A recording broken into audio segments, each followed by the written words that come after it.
Okay, welcome to part 2 of the Battle of Britain. Now in the last session we looked at how the Luftwaffe, the German Air Force, were given the job of destroying the RAF before the initial invasion of the German army. We also looked at how the British actually had 2 secret weapons. They had the Spitfire and they had radar. The Spitfire being the most advanced plane in the world at that point, and radar, which enabled the British to know where German bombers were coming from. We also discussed how the Luftwaffe had so many more planes than the British. In fact, they almost had 4 times as many planes as the British did. Now, before we start looking at the Battle of Britain in more detail, though, we're actually going to look at a little bit of a poster comparison, because there is a current situation at the moment which actually has some very interesting parallels. So, looking at these 2 posters, what similarities and differences do you notice?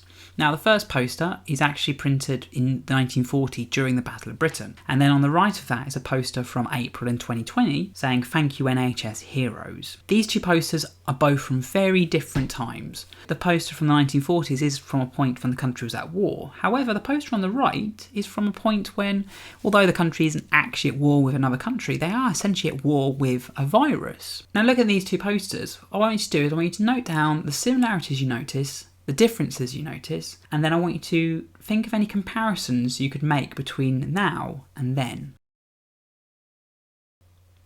I wonder what you came up with. I'd love to know. Please let me know or message me if you can.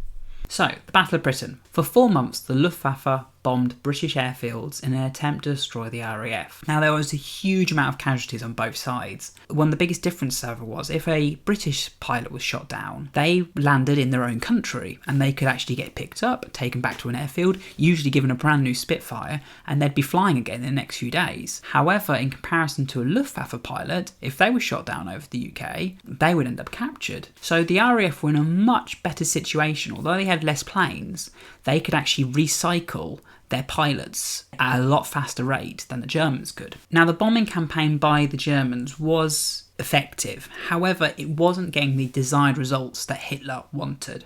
And so he ordered the German Luftwaffe to change their target and start bombing London and other major cities instead. He ordered them to annihilate London and destroy the people's spirit. He assumed that if the people of Britain lost the will to fight, they would force the government to seek peace or surrender. Now, the Luftwaffe started sending hundreds of bombers to destroy London day and night. This was the beginning of the Blitz. Their aim was to destroy factories and homes in an effort to destroy the people's morale. They believed that if people of Britain lost hope, they would force the government to surrender. The RAF scrambled, that's a word for sent up very quickly, Spitfires and Hurricanes to defend London. In one of these attacks, one pilot became a legend, Flight Lieutenant Ray Holmes. Although there were many stories during the Battle of Britain, there were fantastically amazing, full of heroes and action sequences that would put Hollywood to shame. We're actually going to focus on one person, and that's Flight Lieutenant Ray Holmes. Now, the reason we're focused on Ray Holmes is because he became an actual celebrity hero during the Battle of Britain because he saved Buckingham Palace. There are many amazing stories of heroes and dogfights during the Battle of Britain. One of the most amazing being the story of Ray Holmes and how he saved Buckingham Palace. During one of the biggest attacks on London, Ray Holmes, a Hurricane pilot in the RAF, was one of the many pilots defending the city from a massive wave of German bombers. Low on fuel and his guns almost empty of bullets, Ray suddenly spotted a lone German bomber heading straight for Buckingham Palace. In a flash, he turned his Hurricane towards the bomber and gave chase. Cutting through the air, Ray dodged the gunfire from the bomber.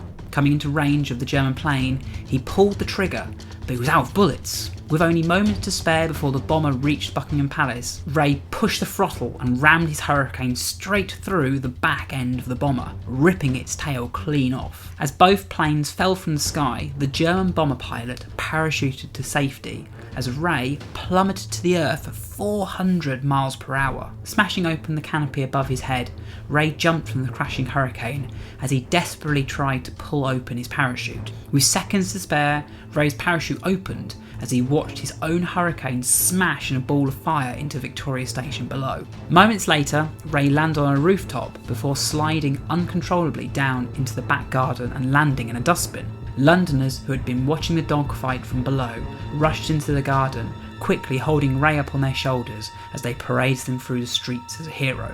Ray Holmes later said, "There was no time to wait at the situation.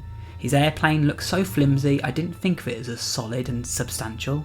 I just went on and hit it for 6. I thought my aircraft would cut right through it, not allowing for the fact that his plane was as strong as mine." Ray became a national hero, with his story and the actual footage of the dogfight being shared across Britain. Now, as you can see in this photo, this is the actual photo of the German bomber falling near Buckingham Palace. You can see that its wings and tail have been completely ripped off. Okay, so this brings us to our topic writing task. Now, what you're doing is you're tasked with retelling the amazing story of Ray Holmes during the Battle of Britain. How you tell the story is up to you. You can write a poem, a short story, you can even make a graphic novel if it includes the appropriate writing. Your writing, however, needs to include these things. Number 1, subjunctive mood. If only we were able to have more time. Remember, subjunctive is kind of like a wish. The progressive tense. Falling from the sky, running to the beach, swimming in the sea. Passive voice. The control stick was pulled from my hands. As in, you put the object first and then the subject. Also, I want you to use phrases and terms from the Battle of Britain, such as Spitfire, Messerschmitt, radar.